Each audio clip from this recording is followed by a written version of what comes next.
Czy do Was przyprowadzono kusta? Co to takiego, spytacie? Otóż wodzenie kusta to archaiczny obrzęd o niezwykłym pięknie, niegdyś popularny we wsiach Podlasia i zachodniego Polesia. Był związany z zielonymi świątkami i symbolizował odrodzenie przyrody, urodzaj, więź z przodkami.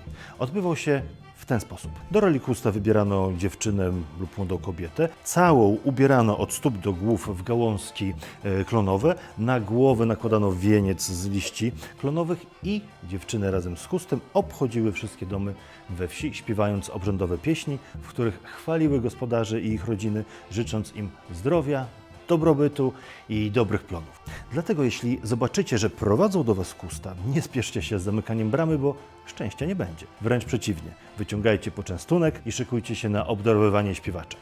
W dzisiejszych czasach obrzęd ten odradza Dorofej Fionik wraz z zespołem Żemerwa z Muzeum Małej Ojczyzny w Studziwodach. Od ponad 2 dekad prowadzą wodzenie kusta podczas zielonych świątek we wsiach Bielszczyzny i Hajnowszczyzny. Jeśli chcecie zobaczyć to na własne oczy, odwiedźcie 8 czerwca wieś Tofiłowce na festiwalu Sącach Graj. Jeżeli nie możecie tam przyjechać, obowiązkowo jedźcie do wioski Słuczanka, do cudownych dziewczyn z koła gospodyń wiejskich Ale Babki. Tam również Sącach Graj zagra razem z zespołem Kasery i z kapelą z Trójmiasta. W pełni poczujecie ducha białoruskości, który żyje na Podlasiu.